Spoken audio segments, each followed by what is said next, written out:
of 1775, the Second Virginia Convention assembled in St. John's Church, Richmond, Virginia, to discuss the state's strategy against the British.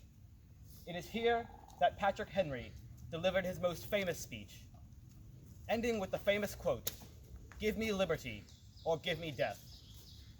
I hereby dedicate this speech to all those who wish to be rid of oppression and tyranny and to once again breathe free.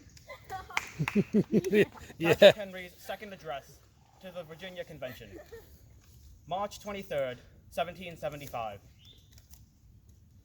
Mr. President, no man thinks more highly of the patriotism as well as the abilities of the very noble gentlemen who have just addressed the House.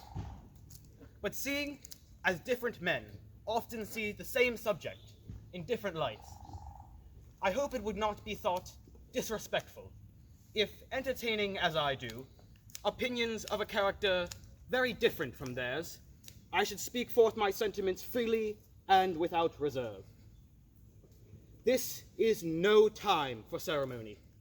The question before the House is one of awful moment to this country.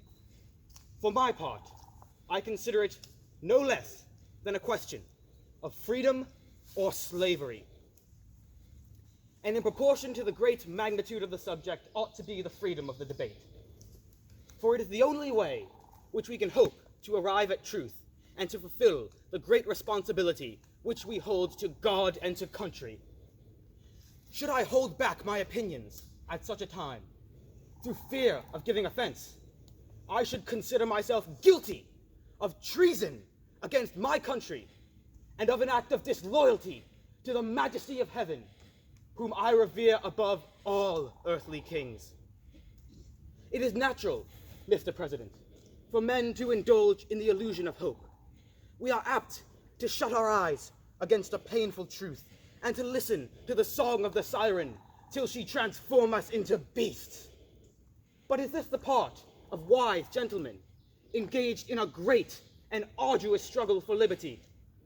Are we disposed to be one of those who, having eyes, sees not, and having ears, hears not, the things which are so necessarily concerned with their temporal salvation? For my part, I am willing to know the whole truth, to know the worst, and to provide for it. I have but one lamp by which my feet are guided, and that is the lamp of experience. I know of no way of judging the future but by the past. And judging by the past, I wish to know what there has been in the conduct of the British ministry for the last 10 years to justify those hopes with which men have been pleased to solace themselves in the House. Is it that insidious smile with which our petition has been lately received? Trust it not, sir, for it will prove a snare to your feet. Suffer yourselves not to be betrayed with a kiss. Ask yourselves how this gracious reception of our petition comports with those warlike preparations that cover our waters and darken our lands. Are fleets and armies necessary for a work of love and reconciliation? Have we shown ourselves, sir, so unwilling to be reconciled that force must be called in to win back our love? Let us not deceive ourselves, sir. These are the implements of war and subjugation, the last argument to which kings resort. I ask, gentlemen, sir, what means this martial array, if its purpose be not to force us into submission? Can gentlemen assign any other possible motive for it? Has Great Britain any enemy in this quarter of the world to call for such an amassment of navies and armies? No, sir, she has none.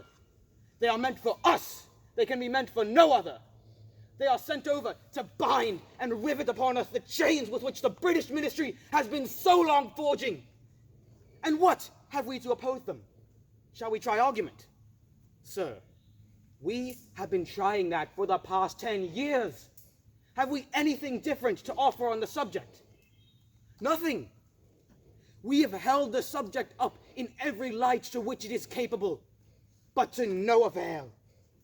Shall we resort to entreaty or humble supplication? What terms shall we find that have not already been exhausted? Let us not, I beseech you, sir, deceive ourselves any longer. We have done all that could be done to avert the storm which is now coming on.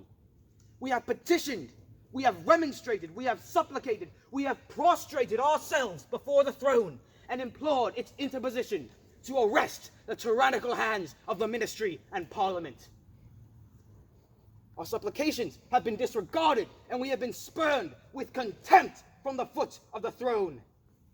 In vain, after these things, may we indulge in the fond hope of peace and reconciliation, for there is no longer any room for hope.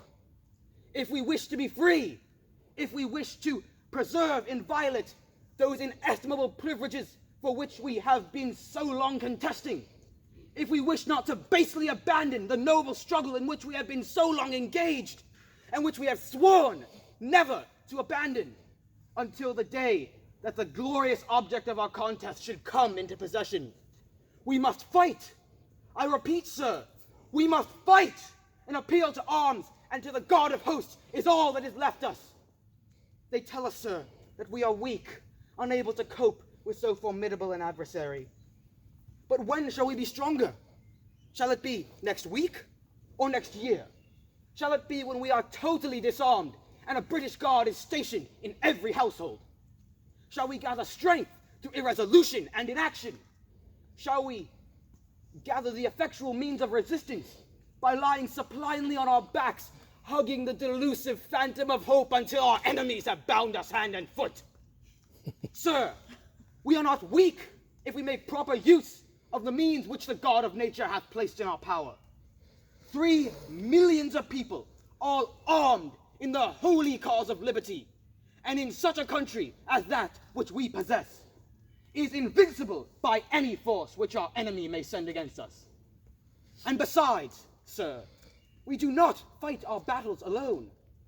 There is a just God who presides over the destinies of nations, who will raise up friends to fight our battles for us. The battles, sir, are not to the strong alone. They are to the vigilant, the active, the brave. And besides, sir, we have no election. If we were base enough to desire it, it is too late now to retire from the contest. There is no retreat but in submission and slavery. Our chains have been forged, and they can be heard clanging in the plains of Boston. The war is inevitable, and let it come. I repeat, sir, let it come. It is vain, sir, to accentuate the matter. Gentlemen may cry, peace, peace, but there is no peace. The war has actually begun. Our brethren already stand in the fields. Why sit we here idle? What is it that gentlemen wish? What is it they would have? Is life so dear and peace so sweet to be purchased at the price of slavery and chains? Forbid it, Almighty God! I know not what course others may take, but as for me, give me liberty or give me death! Woo!